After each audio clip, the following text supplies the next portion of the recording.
Okay, now it is November the 27th, 2024. We are live. Try to get in here a little earlier than yesterday, and that is death to the ball. So, one of our topics for tonight is going to be this Tim Pool podcast. He had a number of flat earth advocates on there to debate and discuss the upcoming trip to Antarctica. So, Witsit Gets It, and not Alex Stein, he declined, but someone named Witsit Gets It and someone else, a geocentrist, I think, and then McToon, are all going to Antarctica next month. And they're going to be... I'm sorry about the title changes. That's out of my hands. I update it on my end, but it takes a few days to proliferate, so it's good on my end. I'll fix it in the final archives, but you're going to see that repeatedly. So I opted one time just to not even put new titles up and just to leave it something generic. So if you're confused, check your calendars. So we're talking about McToon going to the South Pole, and here he is discussing his predictions. So it's going to be December the 14th through the 18th, and they're going to be making an observation to see if there is a 24-hour sun. So let's go ahead and play this, and then we'll talk about the Tim Pool podcast. 17 days to Flurfs on Ice. It's Flurfs on Ice. And the title for tonight's live stream is actually Globevestigation, the end of flat earth dirt pizza, which is a term he uses to describe the flat earth, which is obviously a straw man. And I have my own comments on what this whole thing means, but let's go ahead and listen to McToon for just a moment here. November 26. Let me check. Hold on. 27. November 27. And we will be on the ice in 17 days in Antarctica. Had to go get some gear at Duluth Trading Company, and I thought I would show you one of the experiments I'll be doing at each of the airports. And when he says experiments, he really means observations. He has a compass, and they're going to be making the trip here December 14th through the 18th.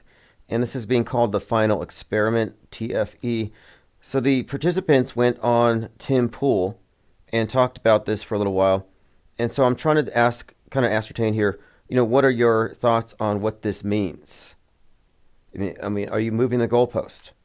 Are you going to deny it? I heard one Flat Earth app salesman suggesting that he wouldn't go and he would decline the free trip to Antarctica because he was afraid that NASA would dangle a simulator sun from a helicopter and fly around him for 24 hours. That was his concern. It's like, I would like to see that. I would like to see a sun simulator dangling from a helicopter, circling it around me to trick me, like I'm Truman trying to escape the Truman Show. I mean, that would be cool. But no, he declined. And there's been a long trail of people declining the trip. Alex Jones offered Eddie Bravo a trip. Eddie declined. He said that the Navy would shoot you. I think that Alex Stein was offered a trip by Tim Pool, and he also declined. He said that the Navy would shoot you. They all say that. They think that there's soldiers all around guarding an ice wall, and if you get too close, they'll kill you. That's their lame excuse. Well, finally, the app salesman, he declined because he was afraid of the sun simulator tricking everybody, and he didn't want to destroy his app's credibility. But now we have Witsit Gets It, and they asked him at the very end of the podcast, what are you going to do if? And his response was very vague. He hasn't thought it through. But the one thing they miss, and this has been very consistent, the one thing they consistently miss in all of their debates, and it's by design in my opinion, neither side will ever talk about the role of media fakery itself. They'll talk about refraction, how far you should see, does it comport with the model. They'll dispel misconceptions.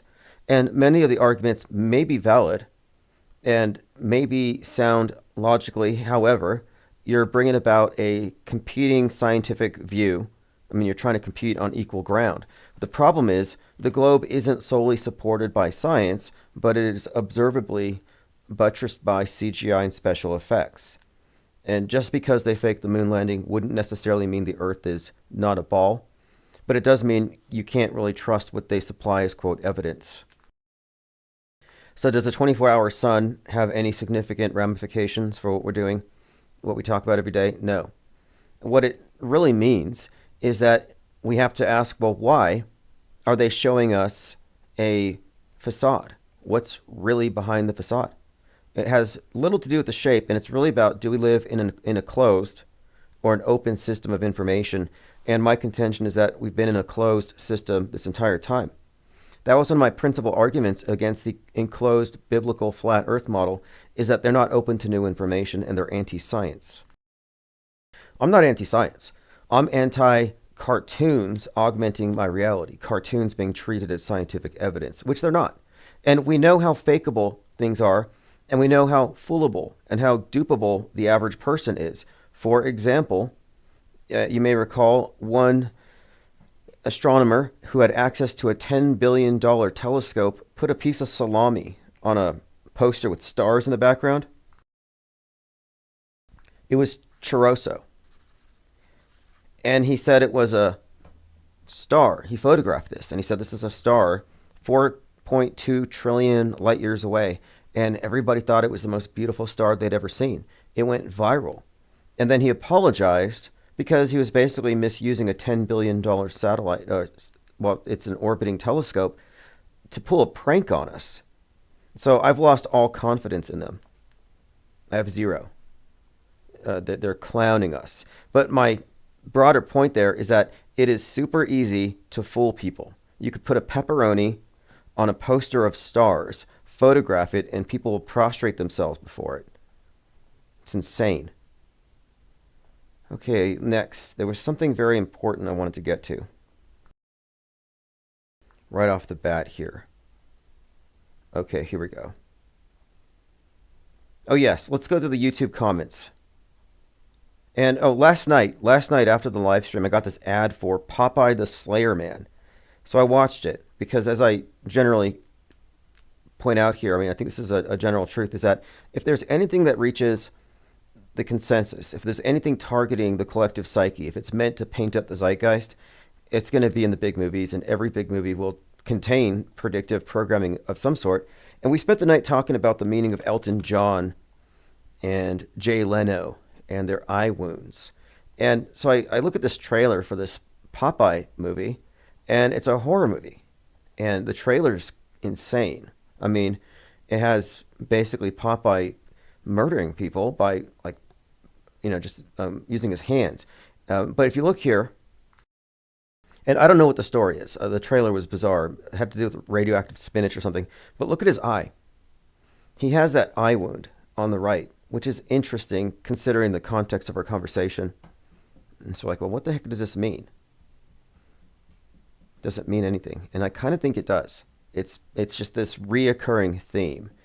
So I'm just looking at this as, well, this is just part of some kind of a broader buildup.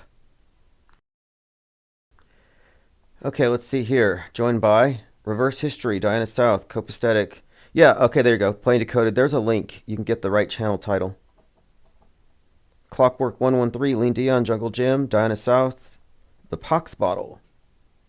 John Francis, Fuzzy Frank Baines, thank you for joining. Copaesthetic says, I'm auto-hoaxing 24-hour sun. Yeah, this is going to be interesting. So I want to know what people think. What are they going to see? And if they see a 24-hour sun, is there some kind of flat earth model which can somehow incorporate this? Jungle Jim says, big telescopes and electron microscopes are similar. They're both off limits to the general public. Exactly. As above, so below. When it comes to the macro and the micro, it's all trust me, bro. Trust me, science. Ted Stryker says, Lynn is wild. I like her. Oh, speaking of Lynn, I got a comment from her today. So let's go ahead and bring that up. Lynn had left this comment. Why is someone posting as Patricia Steer? Unless it's a real name. Otherwise, the person using it is too gutless. I suppose it's irony or a joke. Are we supposed to wonder if the famous Flat Earth and Hot Potatoes Patricia Steer is listening and posting in the chat room? Or would that make us gullible? Or maybe it really is the Flat Earth celebrity herself. Or maybe it's just a bot. So that's our question, or a question for Lynn. She's auto hoaxing Patricia Steer. Is that really her? Or is that a bot? Or is it a gutless troll? So, Lynn wants to know. Mike D says, guy over at Jurassic says ML King and Trump are connected through Elvis, and now Trump is being sworn in on Martin Luther King Day. Fascinating. Now, that is fascinating. And I have heard his connections about Tennessee and the empty tomb and MLK. It's really intricate, but there's a strong connection there with the whole MLK. It goes deep. But I pointed out here that Trump was arrested on 4/4/23. That was the 55th anniversary of Martin Luther King's assassination. And it was Heath Ledger's posthumous birthday. He would have been 44. So there you have Joker. A Joker connection, which all ties into this shooter. The Joker is the shooter. And then the assassination date. And Joker 2 was being filmed outside of the courthouse that day. And a lot of people there were actually confused as to whether that mob was there for Trump, because they drove by thinking that's what it was, but no, that was for the Joker. Ready or Not says, what's going on, Tim, in chat? I watched the trailer for Nosferatu 2025. It's Bram Stoker all over again for those who weren't programmed in the 90s. Yeah, I saw a movie poster for it, and I watched a vampire movie last night called Abigail, which is rather good. No spoilers, because it's actually rather... Yeah, there's something about vampires that seem to be proliferating in the zeitgeist right now. A lot of vampire stuff. I mean, it's just a coincidence, but I happen to be reading a couple of books with vampires as a theme, because I think it might be useful to explain the behavior of some people. I don't believe in literal vampires, but I think there's something just as bad. The Pox Bottle says, any outcome of the Flat Earth experiment, the final experiment in Antarctica, doesn't disprove Flat Earth in the slightest. The realm is too mysterious to draw any conclusion. Thank you for your input. Does it necessarily prove a ball?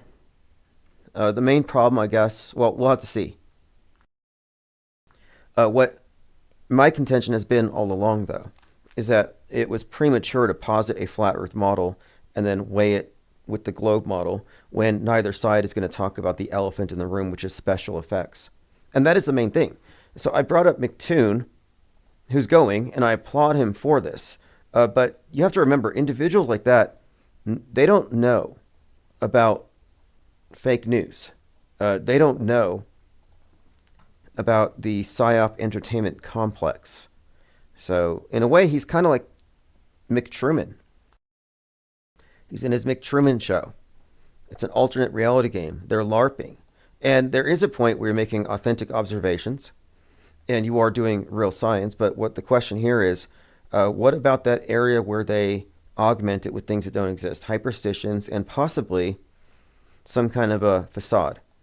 So if you were to say that a 24-hour sun is conclusive of a ball, it still does not validate 60 plus years of CGI, Photoshop. It doesn't suddenly make real the 24-year-long, I guess 24 years, the reality TV show we call the International Space Station. It's still fake. Ready or Not with a spoiler. Yes, that's correct. And then I watched a Stephen King movie. It was called, or it is, I think it was Salem's Lot, the new Salem's Lot, which was rather good as well. Yeah, I called him McTruman because he's like in the McTruman show, MC Truman. Because we're talking about worldview warfare, where they convince the public that the world is such and such. And if you look at the way this place is run, we're talking about a worldview monopoly. We're talking about a knowledge disparity, billions of people in the dark, mystery Babylon dressed up like science fiction. And we're certainly in a Brave New World dark age. So it's not necessarily an appeal to motive. I think we can justify making the claim that they have every incentive to fake the world, whatever that means. Specifically, in my opinion, concealing continents.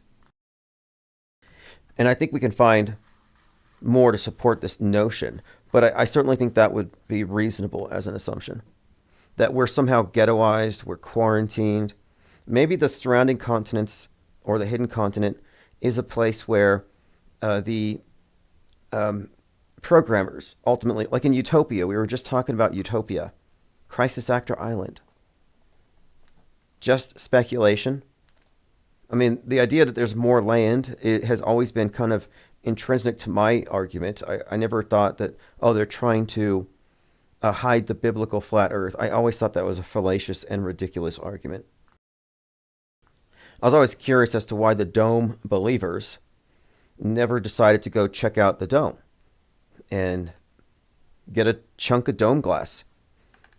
There were rumors because there was a flat earth conference where there was a secret group called Skyfall, and they had a prophecy that in 2020 the firmament would crack open and the Lord would show his face. They even had Bible verses to prove it, and the non-believers would be crushed by falling dome glass. I mean, imagine waking up and everybody who's not a flat earth believer is just crushed by the sky glass. They were talking about this, and someone was actually showing, and they didn't let anybody take pictures, they were passing around a piece of the dome glass that they claimed they found in a desert somewhere.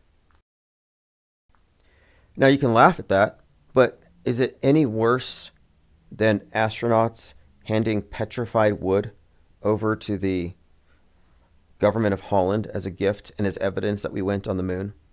No, it's just a holy relic. It's a religious relic. It's a tool to convince the gullible.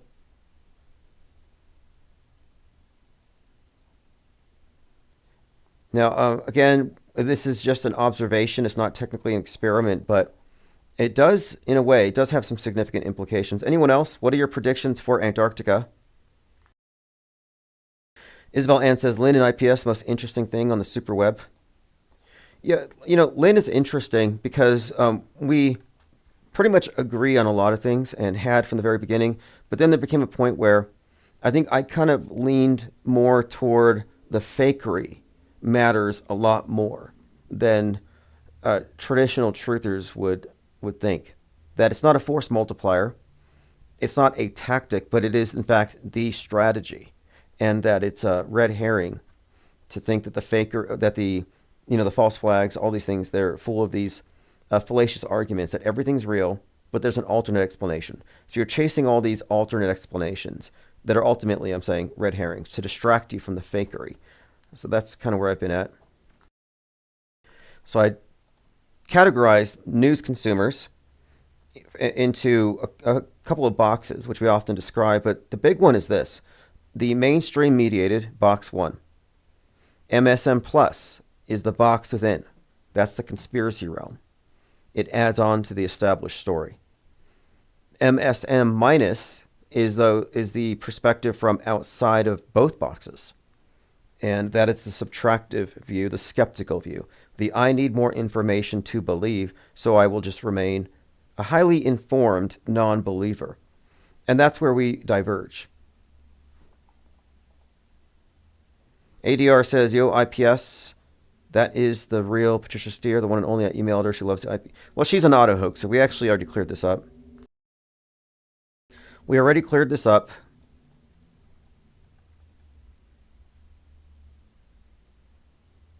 Tony Blair says, how about humans are actually AI? Well, it's certainly true that Elon Musk's robots were just people in robot costumes, or real robots with human operators pretending to be AI talking to people. It's just a facade. It's fake. And he's been called out. Elon Musk has been called out for his fake robots publicly. But you know what they will not call him out for? Faking space. Isn't that interesting? Poxbottle says, oddly, Auguste Piccard said it looked like a flat earth with upturned edges. The problem with that is he would not have gone high enough to see the, quote, edges of it if there was an edge. So it's in a stratospheric flight, sure. I think his name is interesting. Picard makes me think of Captain Picard. And, you got this Captain Kirk, Captain Cook. These are names associated with exploring the boundaries. Captain Cook going around Antarctica, Captain Kirk, the new frontier, space beyond what we know. And then Picard, of course, going into the stratosphere in a balloon. But, after the topic blew up, his family went and they changed his quote. They actually altered it on Wikipedia. They want to kind of hide that. But he did say it was observably flat from the stratosphere, which is valid. From up there, you're not seeing a curve. It's not high enough. It's a major misconception. And people will go on a flight and they'll say, I saw the curve, or they used to. Not so much anymore. Seasider 702 says, I want to point out next month, December, has 2 new moons. This will be a black moon. Got me thinking about the moon images recently with black eyes. Tone Blair says, I don't think there'll be a 24-hour sun, maybe 24-hour daylight. Interesting. Fascinating. Okay, we'll see. And this is what should have been done years ago. It really should have already been done. What took so long? And it's embarrassing how many people who had the means turned it down. From Alex Stein, Eddie Bravo. I mean, that's kind of, I don't know what you want to call it. I mean, to make a bold claim and not try to answer it, that I get annoyed by that. Like, we're just asking questions. You know, this is the information age. How about get some answers and bring those? Just asking questions is a subtle way of shifting the burden of proof. Like, I don't know, bringing people back in. 50 on the new one. And then we're scattered. We got 30 on Twitter and a host of others. So anyway, I expect us to get above about 200 tonight. Anyone wants to call in or leave a message in the chat below, go for it. I'm asking, what are your predictions for Antarctica? And that's December 14th through the 18th. McToon will be there. Here he is again. Want to know, they're happy being ignorant of it. But it doesn't matter, because when we're going to Antarctica, we will be, according to the Dirt Pizza Flat Earth, we will be far away from that particular Dirt Pizza Flat Earth. The Pox Bottle says, do you hold the infinite plane? It was never a belief. And if you look at the establishment perspective on it, solar system, flat. Galaxies, flat. Universe is not a ball. The universe is flat, and it's expanding. Therefore, it's infinite until proven otherwise. And what I'm saying here is that our question is, fundamentally, it is really what is at the edge and what's beyond, or is it what they say? And so it's not a ridiculous question. You know, you ask someone, what's at the edge of the earth, or what's at the edge of the universe? They say, I don't know. But you say, maybe they're lying. And they'll say, well, what's at the edge of the flat earth? It's like, well, I don't know. My questions, I think, could be answered more readily, which they're going to answer right now. But no, I never said it was a belief or a model. It was the rejection of a model. The Flat Earth Society had the pizza in space floating up. And I thought it's premature to posit a model when you have no evidence to support it, and you can't weigh that against the status quo, although you can reject the status quo if their evidence is faulty, if it's coming from pathological liars who use special effects to pretend they're in space. So that left us in a state of shape agnosticism. So infinite till proven otherwise is just a skeptical suspension of judgment. However, the rationale is what we often discuss. You know, what is the point to this? What is the point to a fallacious worldview? And I take the Truman Show perspective. And the Truman Show perspective, in my view, doesn't have to be a physical Truman Show, but it's the simulation in your head. And the simulation in your head may or may not comport with the real thing. It certainly doesn't with regard to weapons of mass destruction, mass shooters, planet killer asteroids, various forms of eschatologies. There are many ways in which, obviously, our worldview is saturated with hyperstitions, things that do not exist. But the question here is, are they lying about the big picture? And I'm saying yes. Shape is not the primary consideration here. It could still be a pear. The Earth could be shaped like Neil deGrasse Tyson. It could be a ball. It doesn't really matter. But the point of it is, where did you get your worldview? Where did you get your information? And when we're presented with suggestions, or rather open flagrant fakery, where do you get off trusting them? Like, okay, we know they fake the news. And we know that through faking the news, they fake history. Are you to suggest that the history fakers are totally trustworthy when it comes to real estate? They will lie about everything. They'll They'll turn you into a Truman in a simulation, but you can trust them on the maps, on real estate, the only thing that really matters. The only true wealth. They're going to be 100% truthful. No. I think that they have every incentive to lie. But it's an interesting question. Now, if I were convinced it was a ball, I would have to reconsider a lot of things. I mean, it's fascinating. It's endlessly fascinating because if so, are we next going to have to ask geocentric? Or do we then leap to heliocentric? And the conversation I heard on Tim Pool's podcast today seemed to lean toward geocentric would be the next position. I don't know if I agree with that. Not quite sure. So what does this mean for the Copernican revolution? And it still does not validate the biblical model. That was never validated. That's always been, I think, highly fallacious.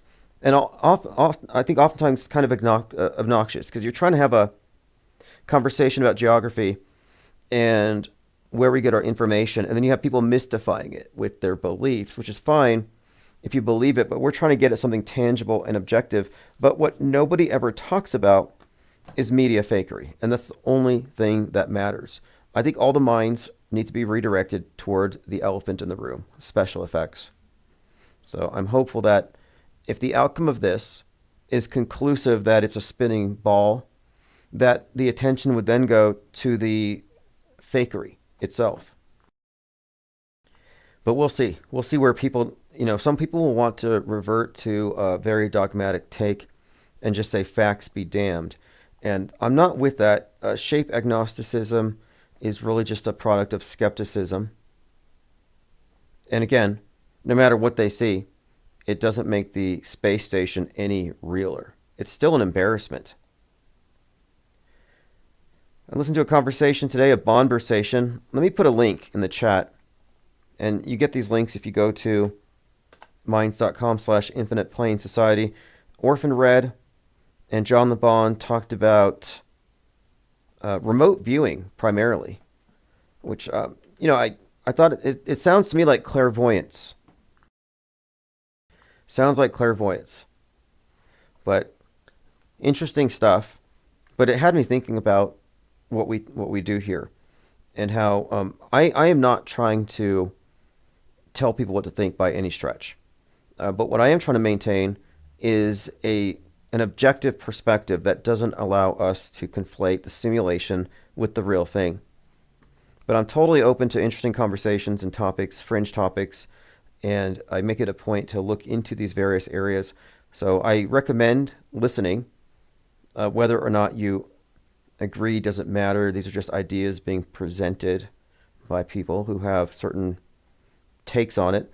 But again, remote viewing, I've read about it. It sounds like clairvoyance. It's rather interesting, though, the conversation, because it started to get into the realm of remote influence even. And so it doesn't sound like, it's almost like the men who stare at goats. I think they even reference that.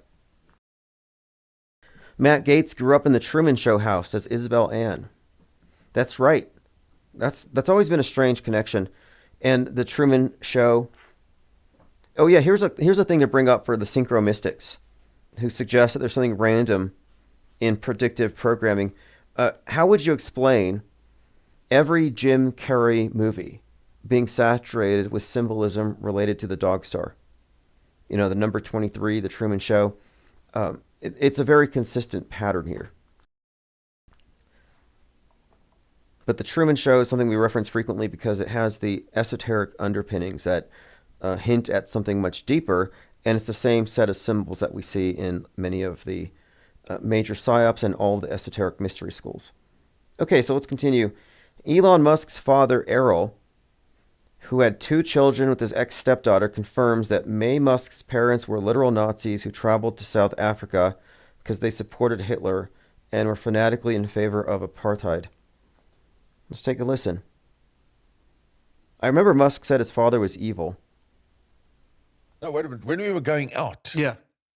she still going out. I didn't get her parents. By the way, were very fanatical in favor of apartheid. This is quite interesting.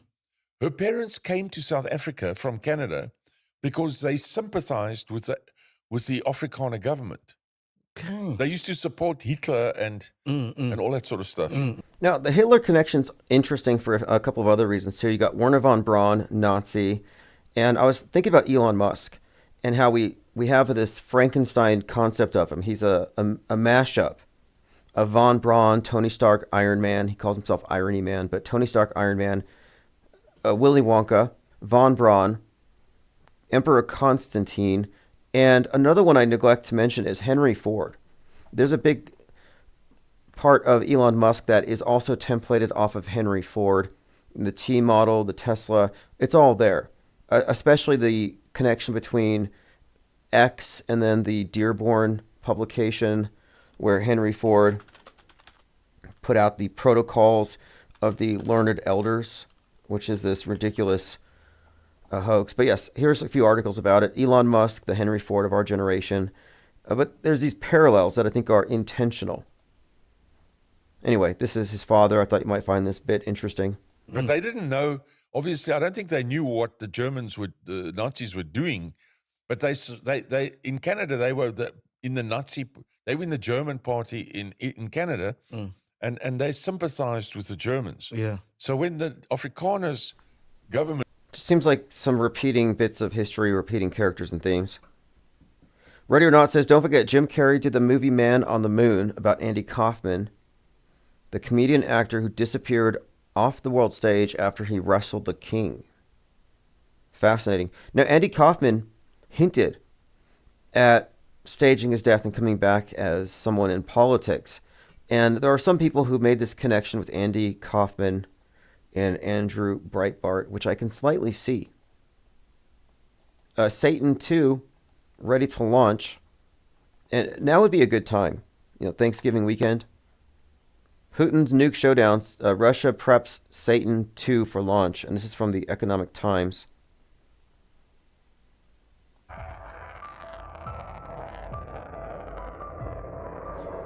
Deadly ICBM can destroy UK in a single blast. Satan 2.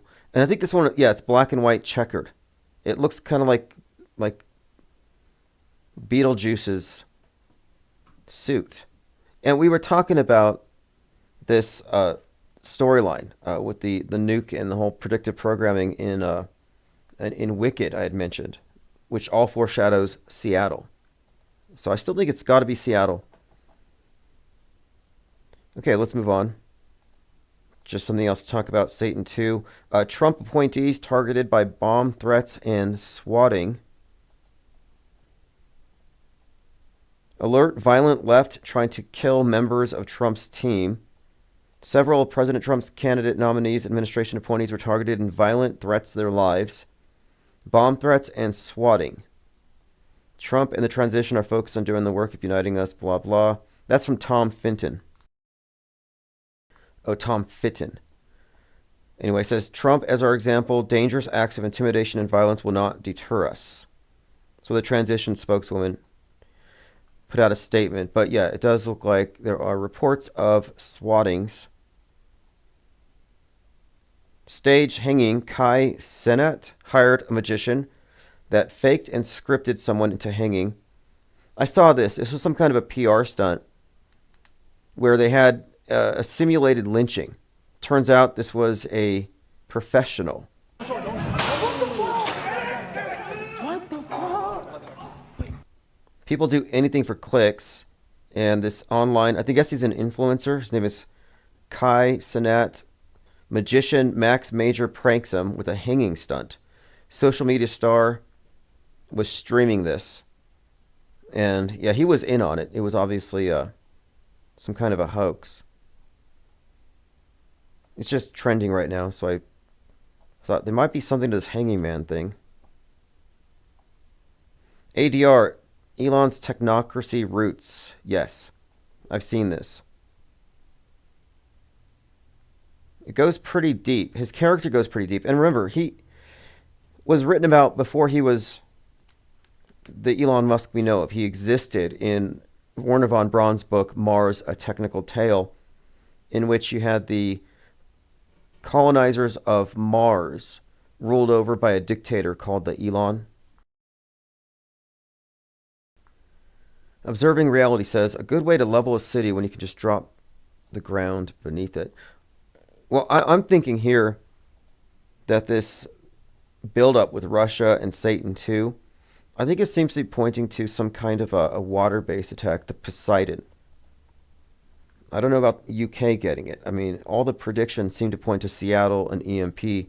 And one of the big top movies right now, Wicked, does have a scene which I would consider, and again, spoiler alert, but we're proffering spoiler alerts for the world stage. IPR listeners were expecting Trump to get shot when he did. We were talking about this. Well, anyway, the Emerald City represents Seattle. And what we see in this movie is the EMP, the blackout hitting the Emerald City, and the movie abruptly ends. And then you have to wait for part 2. So I've been, looking at that, and then I found that the movie was originally released on 11/3, which has significant connotations for the body of predictive programming connecting Seattle and the EMP. And of course, 11/3 is also the inverse of 3/11, where Seattle was the ground zero for the global lockdowns.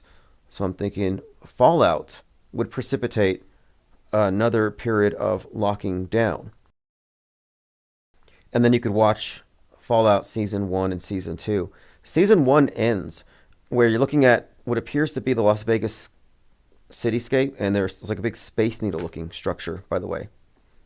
So in the body of symbolism in predictive programming, the Space Needle has almost been synonymous with the nuke. It's been a very consistent pairing. Another consistent pairing has been the head wound and the nuke. Like, Trump is inseparable in this bigger story from this nuking of Seattle storyline.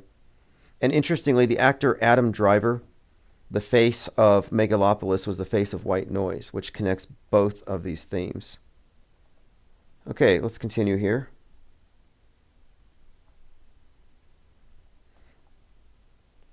We talked about predictive programming and how we're being coerced to pre-agree with future news.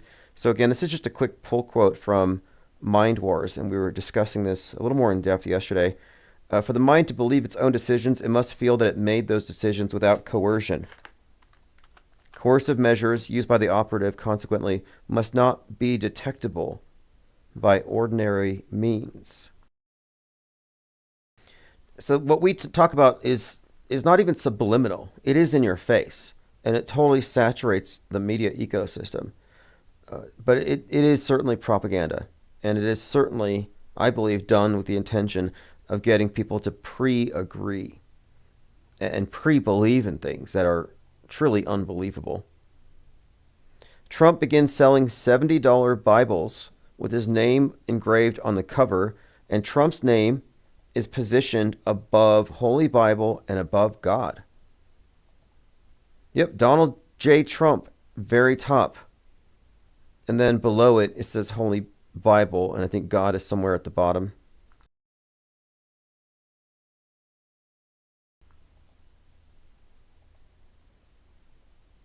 Let's move on. The Loon Team.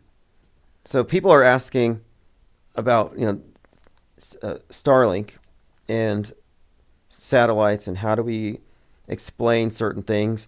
And I just wanted to bring this up for people who aren't familiar with it.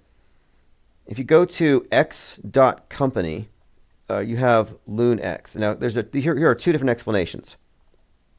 So this is a tweet from Elon Musk. SpaceX is alien-level technology. This is what Musk posted. Starlink direct-to-cell works with existing LTE phones wherever you can see the sky. No apps or hardware are required. And then, of course, people will talk about how Elon Musk is an alien. But then I want to bring this up. So LoonX, if you're not familiar with LoonX, the Loon team began with the question, could a network of stratospheric internet beaming balloons be the radical idea to finally bring abundant, affordable internet access not just to the next billion, but to the last billion, to the last unconnected communities and those least able to pay? So LoonX demonstrated that the technology already existed to do everything Starlink is planning to do, but with stratospheric balloons. Now, this was canceled because it wasn't economically viable, or so they say. I happen to think it was appropriated, and they just falsely describe Starlink as something more than stratospheric balloons.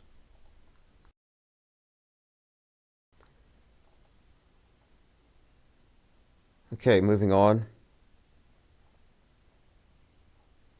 This is just a quick flashback. We were talking about the symbols during the Paris Olympics, and you had the bullet in the right eye of the moon from Trip to the Moon. That was in their opening montage. And I picked up a copy of Salman Rushdie's book called Knife. And in the intro to Knife, he talks about how the night before he was stabbed in the eye, he was staring at the full moon. In fact, I want to see if I can verify that it was a full moon that night. Because he says he was thinking of this image of the bullet in the eye of the moon, and how ironic it was that the next morning he had been attacked. But here are a couple of hints here. It was a hit placed on his head 33 years prior, and the bounty was at $3.3 million. So make of that what you will. Anybody here believe it? I kind of think not, but this is just one example of this image of the person with one eye popping up, and I'm wondering what the deeper significance of it is. I'm thinking we've often pointed out the very consistent signs, the one eye being covered. It's such a common theme. Again, I brought this up, the new movie Popeye the Slayer Man, and he has the one eye symbolism, like Dr. Evil, the scar over his eye. Again, if you just got here, we're asking the question, what are your predictions for Antarctica? There's going to be a group of Flat Earth and Globe Earth believers heading down to Antarctica December 14th through the 18th to observe and attempt to spot a 24-hour sun, or note the lack thereof, which would be a game changer if true. So we're waiting to see what's going to happen up there. But I'm kind of curious as to what people are planning to do with the information, whatever it happens to be.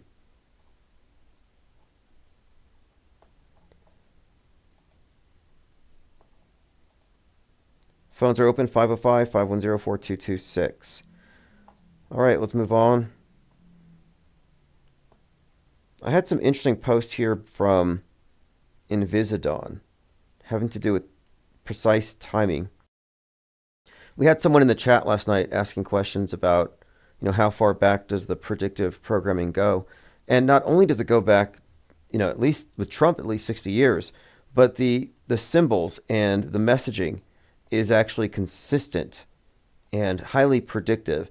And we often talk about how predictive movies like Back to the Future are in foreshadowing 9/11.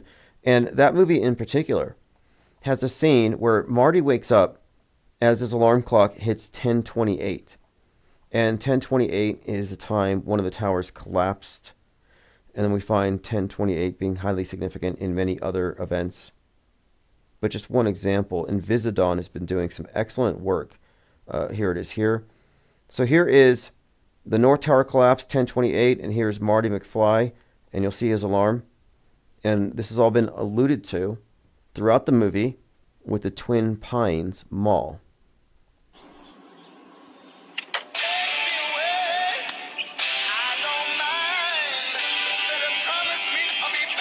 Now, 10:20, back in time, lots of strange time travel references. And I bring this up again because Biff Tannen, the antagonist in this movie, he is based on Donald Trump. And Donald Trump is now officially in his Biff Tannen phase. Messianic Charlatan says, isn't Salman Rushdie played by Stanley Kubrick? No, I don't know where people came up with that claim. They found a picture of Salman Rushdie and another picture of Salman Rushdie, and they claimed one of them was Kubrick. But no, there's no overlapping in any way other than the vague, I guess, glasses, messy hair look. But If you look at Rushdie, various through the years, all of his various appearances, he's a very real person, and you read his books, and it's a completely different mind than Kubrick. There's no overlap. It's just one of those almost memes. And many times, Truth or Veil is oversaturated with memes that haven't been properly vetted. And if you don't process memes properly, you can acquire that kind of the fog of Psywar is what I call it, where you're asking questions, isn't this person that person? Well, that's not something that you should be on the fence about. It should be, and if it is true that this person is that person, then it's a major clue that you could expose and use it to bolster all of your other claims. So I'm always at the point where let's go ahead and start answering these questions, and let's go ahead and dig, see if the bodies are actually there. Tim Hamby 001 says, will the people be tracked along the whole trip? Well, there's a group. We'll see. Like, you think they might possibly be put somewhere else, like maybe north? That would, I mean, do we trust these individuals? That's one question. Like, I think it's very suspicious that Witsit Gets It never talks about special effects. They don't talk about media fakery, but they try to argue as though they're on a level playing field. And it's not like it's science versus a belief system. It's a belief system. It's a belief-based model versus the same. I think they're both on equally shaky ground, which is why I opt for shape agnosticism until further information. And then even if I were to say, and I think it would be great, I would love conclusive evidence, but it's not what they've shown us. But it doesn't really change much. Our central question is still about the role of media fakery, special effects, and the intention behind it, which is faking news day by day creates fake history. They control fake history because by doing so, they control the future and the past. And this is an indication that, and maybe some don't want to hear this, but we have already been conquered. What defines humanity as a species, really what defines us, is our simulation, that we are in a collective hallucination. Not that it's a bad thing. I mean, for the most part, it comports to the real world, but it's in those areas outside of testability where they have room to play, room to add stuff, out of sight, out of mind. And what does this mean? I don't look at this as a benevolent dictatorship. When I look at the role of illiteracy in maintaining power disparity, and what we're confronting today is mass illiteracy, only it's visual illiteracy, where we are defenseless against televised broadcast lies. And that state of confusion that I often see people in, especially truthers, it's cognitive dissonance. And it's actually the purpose of the Psywar itself. They have, this is something that they have accomplished. The atom bomb obliterated objective reality. Now, it didn't really blow up. I mean, I'm saying it's a construct. But the instant they inserted that into our collective consensus shared worldview, they reframed everything. They put us into the end times. Like, we are conceivably in the end times. A few bad decisions, a few tantrums, a few powerful people waking up on the wrong sides of their beds, and we're all dead. We're all locked down. Dark ages, cannibalism. Like, that's now a possibility. And I'm saying I don't live in that world. I don't live in the world where it's about to end and it has an expiration date. I don't even believe in planet killer asteroids. Okay, let's continue here. Someone says, Tim Hamby, hard to trust anyone, which sucks. Well, the most important thing, though, is since you can't trust anybody, you can't trust blue checks, you can't trust mainstream, you can't trust alternative media, the only one you can trust is yourself. And you can only trust yourself if you have not accepted the argument from authority implicit in the screen. So it's not about choosing the right sources. You have to become your own primary source. And so there's a point, though, where you realize I can't fact check everything. And so at this point, you have to realize if I don't have enough information presented to me by the claim makers, I'm under no obligation to believe it. It's their job to provide a burden of proof. If they don't provide enough, you're not obliged to fill in the gaps. You're not obliged to say, okay, I'll just believe it because everyone else does. And so what we're fomenting here is a culture of non-believers, a culture of disbelief, informed disbelief. That's a huge difference too, because our messaging is drowned out by people who shout out that pandas are fake. That's a low information disbelief. Like, they don't believe in pandas because they haven't personally seen one, or they think pandas are animatronics because they haven't personally gone and touched one. And their evidence may be a TikTok video where you see somebody in a panda suit, or you see pandas behaving in ways that you wouldn't think that bears behave. But these are very weak claims, but they don't bother to test them. So the low information disbelief of the bird deniers and panda deniers does not belong alongside informed skepticism, informed non-belief. Informed non-belief is actually a more tenable position than low information belief. The people who believe the news, who don't even pay attention, like, for example, let's say there's a big mass shooting somewhere. The people who believe it because the headlines, who don't know how many died, what time, and what agendas are packed into it, they don't have enough information to credibly say it happened. And if you can look at it and say, I have reason to think it didn't happen, you're actually on a higher, I would say you have the intellectual high ground. You know why you don't believe. And we're in a world of subjective belief systems that overlap and they merge with fictional universes like Gotham. We live in Gotham on Planet Netflix, Disney Universe. Mount Crushmore Bears says, sup IPS. Hey, thanks for joining. Yeah, panda bears are real. Koala bears are real. Duck-billed platypuses exist. And toucans are not parrots with plastic beaks glued on them.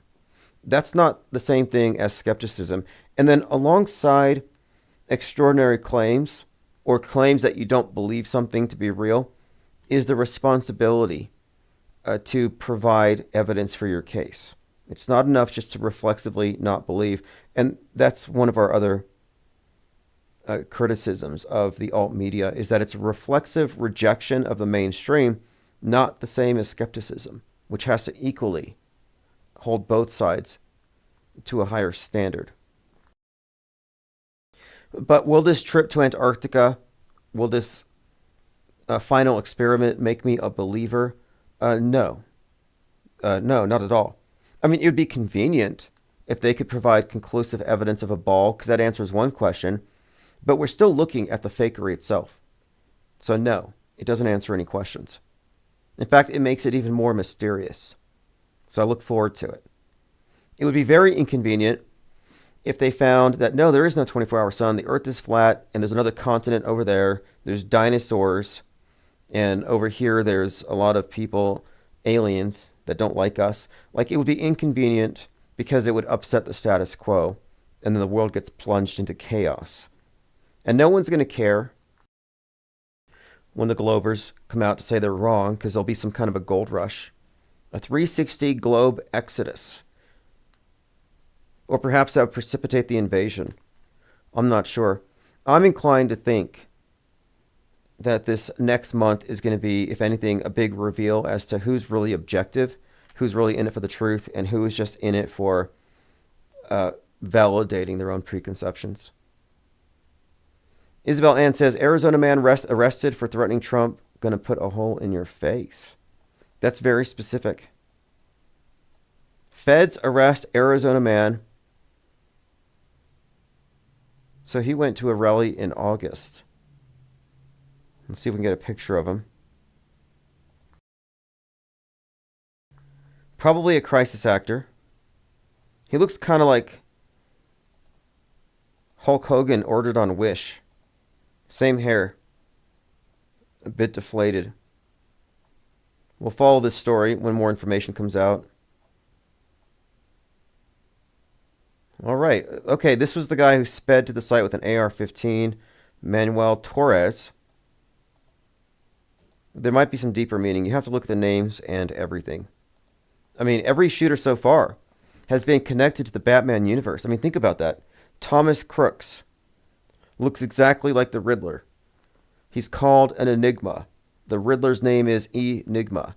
The Riddler sings Ave Maria when Batman asked him, what he did. And then, when Trump revisits Butler at 6:11, they have a moment of silence and they play that song. Now, they didn't play the Riddler singing it, but it was a male singing it, and it's way too coincidental. And that's just one example. Benton says, wouldn't it be 24-hour sun there now anyways because it's summer there? We'll see. Is it even? I mean, this is not an experiment. It's an observation, but it's long past due. More information has always been needed.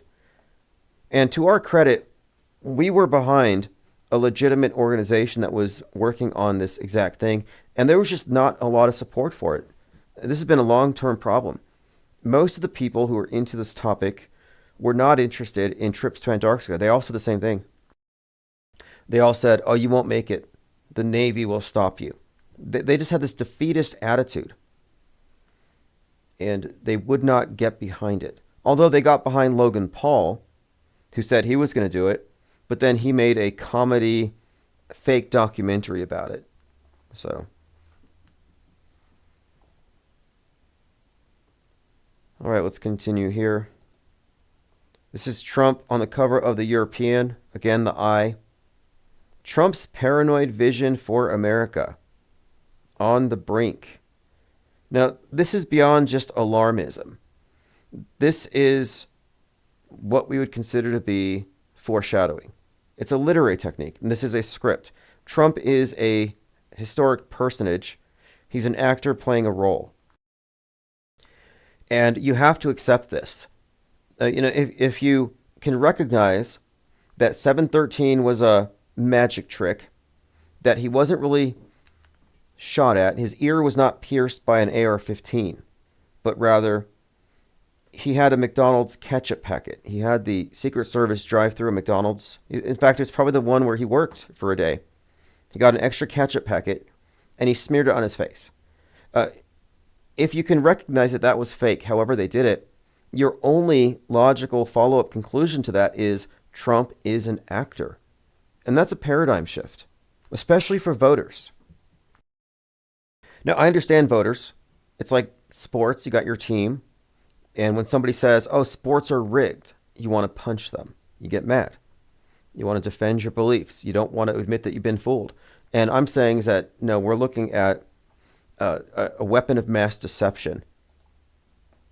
And he's a character fulfilling a role of historic significance. We talked about this the other day. Someone was saying, hey, could it be possible that Napoleon was real, but his entire story was, in fact, a narrative based on the sun? Now, if you're not familiar with that, Napoleon, Apollo,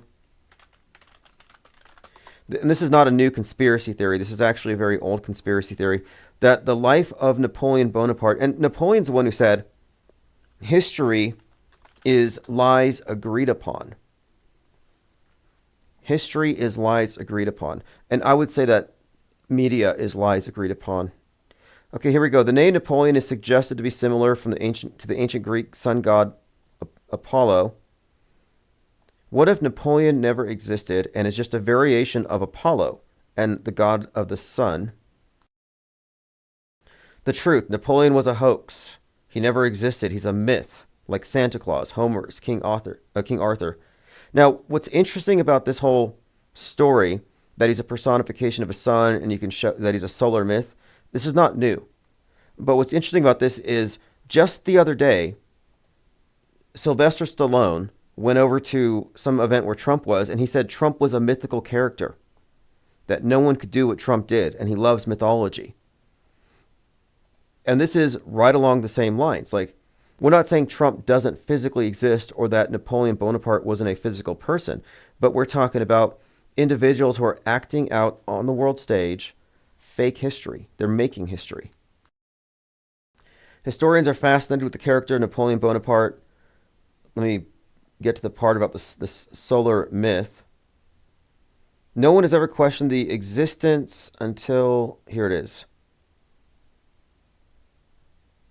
The entire narratives surrounding him and his escapades appear more the work of fiction than historic reality. Some have compared him to Alexander the Great. Now, I want to specifically get to the part where they get into the sun. There's quite a lot here on this particular one. Here it is. Okay, the name, obviously, we got into that. His name, Apollo, Napoleon, derived from the same, the sun. Birthplace. Born on the island of Corsica in the Mediterranean Sea, like Apollo's birth in Delos, an island south of Greece. Then, of course, he had his, I think 12 generals, 12 months. There's quite a lot here. I don't want to spend too much time on it. But the conclusion of this piece is, what they're concluding, is that he was not a historic figure, authentically, but that he was, in fact, a character who was encompassing a wide array of attributes connecting to the sun and, of course, its annual journey.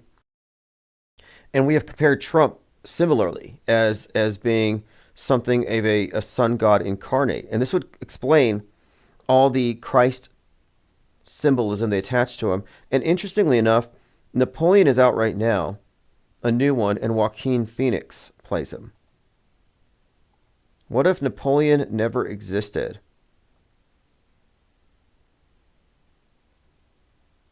This is not a new story.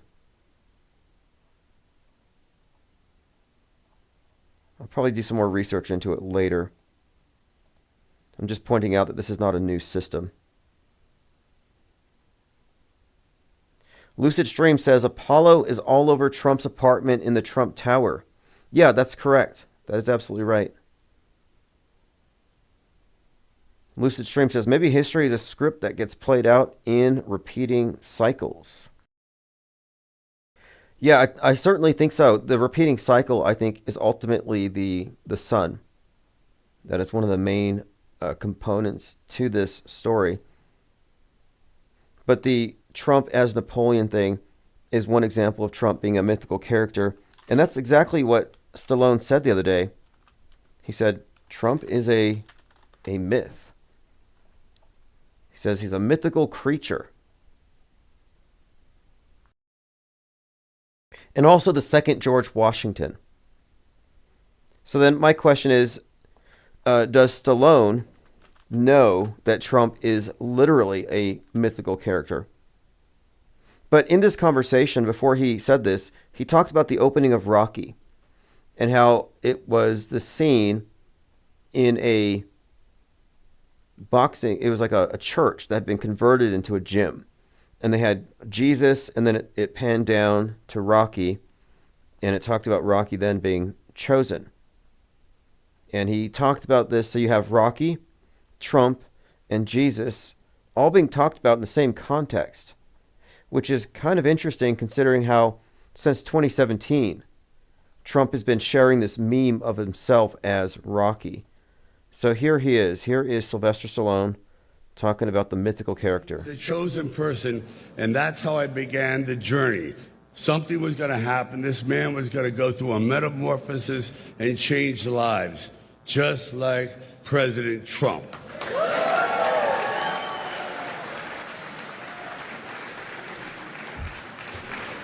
We are in the presence of a really mythical character. I love mythology.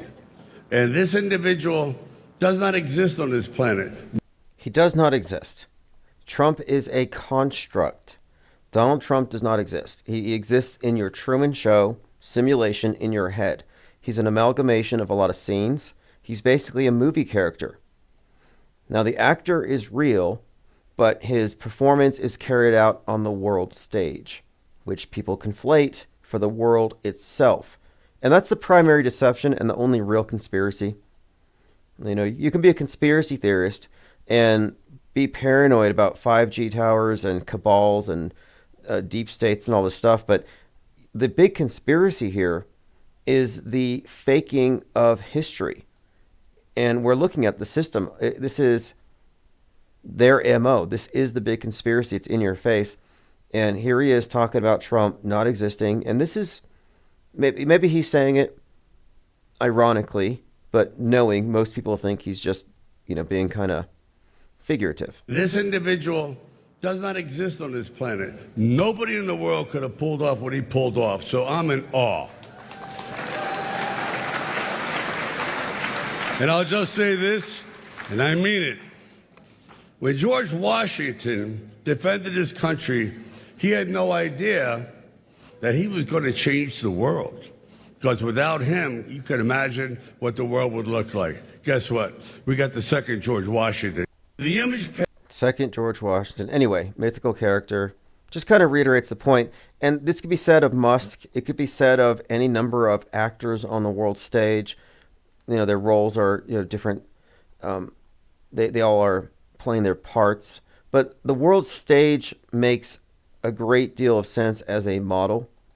But it's not that the world is a simulation, but that our internal consensus version of it is largely, for all intents and purposes, a sim. At least it's augmented. It's an augmented reality.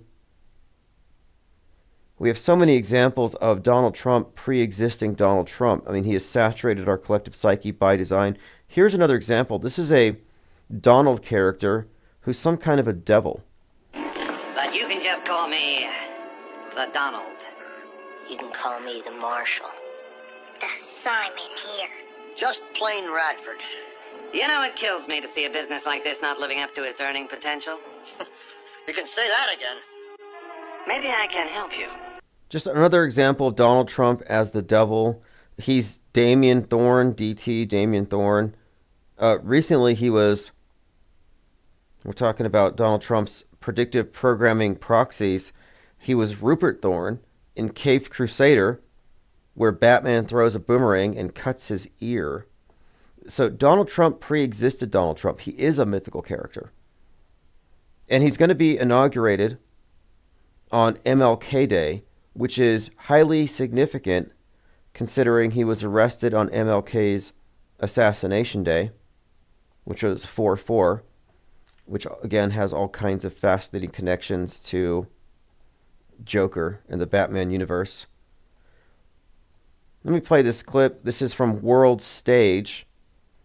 This is concurrent programming pertaining to Utopia. The amazing thing here, folks, is that 6 months before this global pandemic, we were doing a TV show about a global pandemic. We were pretending that this virus was sweeping the nation and people didn't know where it was from. Now, one point about Utopia, if you haven't seen it, Utopia is about a group of comic book fanatics who find out that the comic books are predicting the future fake news. And they get their hands on a future issue, which now makes them dangerous because they know what's about to happen. Sort of like what we're doing. Only in this movie, these would-be auto-hoaxers get killed by this government hitman who looks a lot like Mark Sargent, and his name is Arby.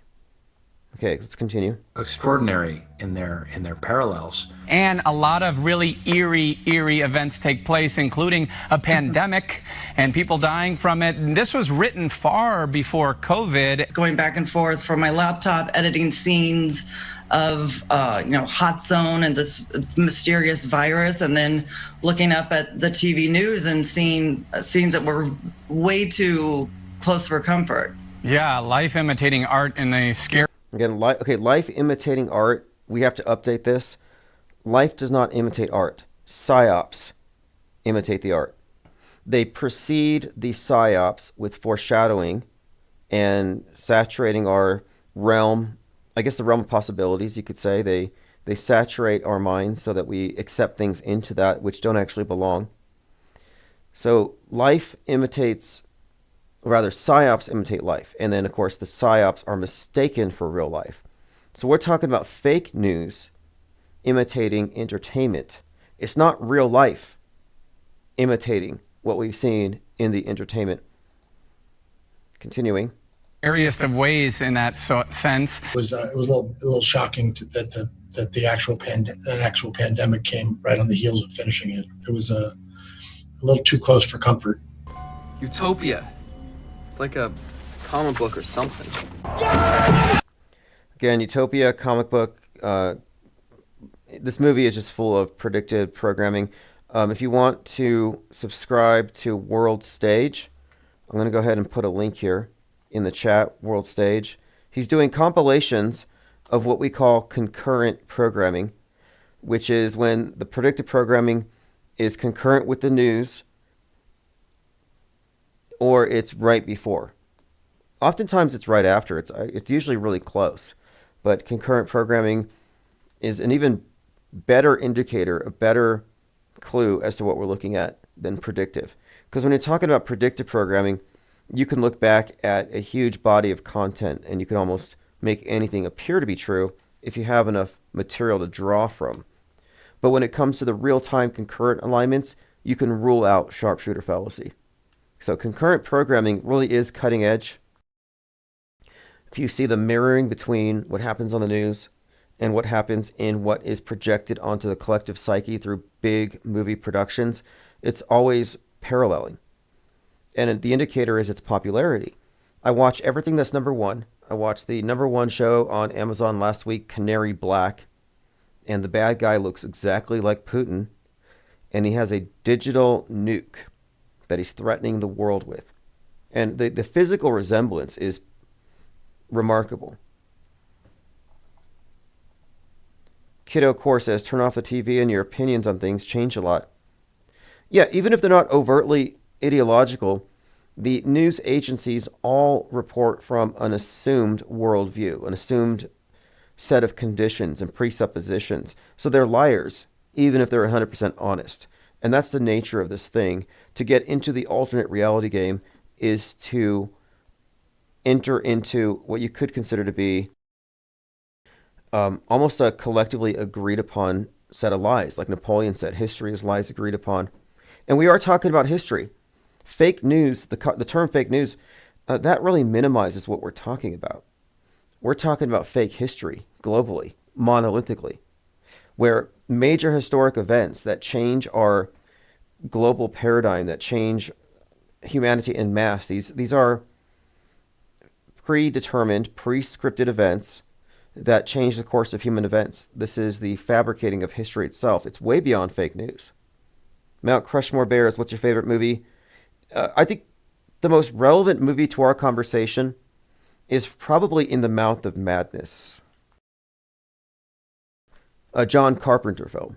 And it's about an author whose books are so popular, they outsell the Bible. And when everybody's reading these books, collectively, the world view shifts. So now this is the dominant influence. And so you can just look at the books of this horror author, Sutter Kane, as a metaphor for Bibles, Qurans, or television networks. And if everybody gets on the same page, the same holy book, the same political philosophy, then you have the person who writes it has real power. And this author, Sutter Kane, is now the dominant influence globally. And so he disappears, and the main character is an investigator sent to go find this author. And he goes to this place where he is, Hobbs End, in this castle with a typewriter. And behind him is a tear in reality itself, and it's this black void of chaos. And as he types, whatever he writes manifests, which is kind of a parallel to the Bible and the chaos, and then there's the word, let there be light. Only instead of God, it's this psychotic author, and he's able to essentially take over the script through which our entire world is presented. It's like, in a way, what we talk about, the meta script. And I'm saying that really describes how things are, that we are living in a meta-scripted worldview. And Sutter Kane would represent the monolithic media. And they're the dominant influence. They have a worldview monopoly. And the movie ends where the main character is in a movie theater watching his own life unfold on the movie screen, and he starts laughing, having this maddening epiphany. And I think that's a big reveal, considering this is John Carpenter. They Live. So John Carpenter knows what's up. He's 100% a meta scripter. He's in on this big picture. And I took that to be a big reveal about how we are all living somewhat in a movie. And interestingly, it was kind of suggesting that we live in a big open air asylum, which I often say. This is why I say, hey, truthers, resistance is futile. Everything's under control. Because even if you were able to gather a bunch of people together and try to make change, it would be akin to organizing a lot of mental patients to try to take over the hospital. It's like, no, you couldn't organize. You could organize and go up against the orderlies, but you're not going to get out because none of you are in the right frame of mind. You're dependent on the system. You can't organize a lot of, like, here's an example. If you go out and move into a bunker and you have food for years, you have all of the DVDs of Friends, season 1 through 17, you've got everything you need to survive the apocalypse, you are not off the grid. You're in fact in a prison cell, and you're imprisoned by fears of things that don't actually exist. I don't think you can go off the grid unless you're off the grid mentally. Matt Armitage says the victors write history. Yeah, absolutely, and they write it day by day. It is truly Orwellian. And one other point about Sam I think his name is that his name? The Neil Harris, the guy in The Mouth of Madness, the John Carpenter film. There's another movie called Daybreakers, where he's like the head vampire. And this movie came out in 2009. And it was about 10 years in the future when a vampire bat, it even says it all started with a bat. So Daybreakers is about a bat virus that causes the world to essentially fall under the control of vampires. 2009. It all started with a bat. This is such an interesting movie, predictive programming wise. Vampire virus, rabies, and certain bat genetic traits. The entire human species transformed into vampires. One of the features of this is that Sam Neill, the head vampire, that they're drinking human blood, but they say that it tastes better when it has fear in it. So you have this kind of adrenochrome tie into it. But it perfectly predicts, in many ways, 2020. Off by 1 year. But this is another common thing. You'll see these actors are consistently playing roles that really speak to the meta-scripted view. For example, William Dafoe, he plays a character in here named Elvis, whose blood saves the world. I mean, this movie goes deep. Jurassic Liars and I talked about it before. We'll probably talk about it again soon. It's just strange. Well, it's not strange, to be honest. You can perfectly explain it. We're looking at the fusion of entertainment and future fake news. One flew over the penguin raft. Yes, exactly, Isabel Ann. 777 says, coincidence theorists always immediately change the subject when presented with enough information to break their threshold. Yeah, absolutely. And it's because they have the wrong model. So coincidence theorists are normal people who are presented with all of these strange alignments between entertainment and news. And the best they can do is, these are coincidences. These are eerie coincidences. Maybe we live in a simulation. That's pretty much where they go, and they dismiss it. And the reason they arrive at the wrong conclusion time and again is because they don't recognize that there is, and this is systemic, this is intrinsic to what media is. We're looking at the purposeful synchronization of messaging between all entertainment, movies, video games, comics, and books, and the agenda, the big agenda. They're writing our zeitgeist, but it's beyond just vague influence operations selling us on dystopianism. It's actually about, it also includes very specific events. And every major fake event, every major psyop is preceded by copious amounts of predictive programming. So everybody's already prepared for it. And we saw this on full display on 7/13, because leading up to that, there was not a single pundit out there not talking about Trump about to get it. It was hyped up. Everyone, Alex Jones, Laura Loomer, Tim Pool, everybody on the right was basically chanting Trump's going to get shot, and then it happened. So nobody was surprised. And this is the trick. Nobody said it was fake. Everybody said, we were expecting this. Oh, it was going to happen. It's bound to happen. So they set your expectations so that when it happens, it goes down easily with zero skepticism. Kiddo Core says, more likely to find truth in fiction movies and books than anywhere else. Yeah, like Ukraine Vids used to say, truth in movies lies in news. Again, that was Russian Vids, changed his name to Ukraine Vids in solidarity with Zelensky. Bold move. Mount Crushmere Bears. I think the first Fear and Loathing... Oh, yeah. So Fear and Loathing was the first place you encountered adrenochrome. That's where it became a hyperstition, where it was inserted into the collective psyche as a real thing. Now, I do believe there is something, but it's not a substance they get out of your pineal gland, but it's something they get out of your mind, some kind of a... Like there's a reason they want your attention. Like they're taking your soul. They're not taking your adrenochrome. And it's worse. It's probably worse if you think about it. All right, let's see what else we have here. Going through my notes. I highly recommend Newsbenders. I talked about this yesterday. If you haven't seen Newsbenders, this is truth in plain sight about how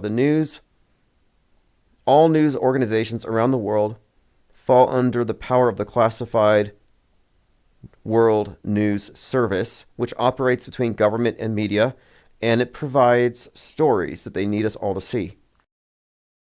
So this entity in this play is responsible for manufacturing our worldview, and they write our news 5 years in advance. I think this movie itself even hints at 9/11. So I think it's safe to say 50 years in advance, 100 years in advance, but with specificity decades in advance for big stories. Personally, I'm looking forward to the atom bomb. I think that we should give all credit to Jonathan Nolan and Christopher Nolan for when it's finally pulled off. Esteban says it's called Mana, also Vitality. Yeah, it's an intriguing topic, and I want to delve deeper into this idea of intention, attention, and the harvesting thereof, and what potential use it could have if we're indeed looking at something more than mere propaganda. And I'm inclined to say so, and I don't think it's delving into the mystical, but rather it's just, if we're looking at emotional manipulation, psychological manipulation, is there a level that we could term, quote, spiritual? Yeah, absolutely. But that term doesn't mean anything more than, so at this point, subconscious, intuition, perhaps even cutting us off of a more comprehensive understanding of what consciousness is, killing our soul, telling us that we're just evolved apes with big egos trying to cope with the meaninglessness of everything. Like, I don't really believe that. And there would also be a lot of incentive to have us believe that. So I'm always looking for new information. But I also see that there's a clear agenda to confuse us and to get people to believe that we're in a simulation physically, so we don't piece together the distinction between the real world and their version of it, because they aren't the same thing. Okay, well, tomorrow is Thanksgiving. There's a good chance I'll be live here tomorrow afternoon. Now, here's a quote that some of you might find interesting. And I think the truth here is in this direction. I don't think this is it 100%. This is from Jason Christoff. The people who rule us know that we create reality with our thoughts. Our human farmers make us watch the coming attractions at the movies or trailers. And what we see becomes a trail for us to follow, and we attract into our reality the pictures they place in our minds. They use the movie projectors on us because we are the ultimate projectors of reality, and they need us to create their dark, demonic world. You are a creator. Stop lending your magic to their darkness. Now, that's an interesting take, and I think there's a lot in it.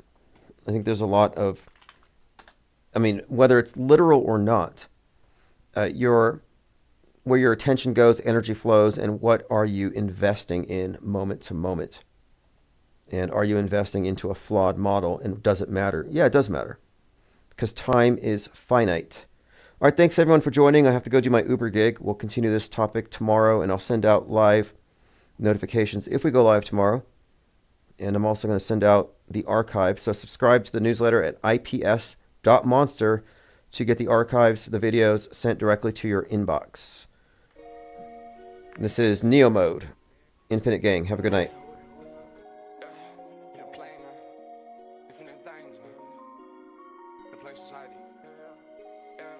Infinite plane, infinite plane, infinite plane, infinite plane, doing my thing, do my thing, do my thing, do my thing, infinite plane, yeah. I live on an infinite plane, I live on an infinite plane. They telling me different things, that's supposed to be pulling the strings, but I know they playing the games. Since I found out today, I live on an infinite plane. I ain't playing no games, I'm on a different plane. I live on an infinite plane, yeah. I know the news is fake. They're trying to choose my fate. I know the views is fake. They pushing the global stage. Fake news on the radio wave. All the hoax, the whole world is a stage. Body double like I'm Saddam Hussein. Doing my thing. Don't want the fame, just trying to make change. They took out my page. But an infinite gang, infinite plane, playing no games. Infinite gang, we ain't playing no games. Infinite plane, I'm on an infinite plane. Infinite plane, the world that I live in is strange. Cause I'm on an infinite plane, I'm doing different things. Yeah, I'm on an infinite plane. I'm on an infinite plane, I'm on an infinite plane. Stay with the infinite gang. Supposed to pull the strings, but they can't follow the game. I'm on the infinite plane. Infinite gang, that's me on mouth, I stay in my place. Infinite plane society, yeah man. All I do is black roll out, yeah, just stay man. Can't take us down on this shit, man. You shake that, check the stats, man. And do it, man. Taking the word is flat, man. Go up the whole girl. I take it down on shit right now, man. Shit, satellites are not real, man. I think satellites are real, man. I don't even know what the fuck is.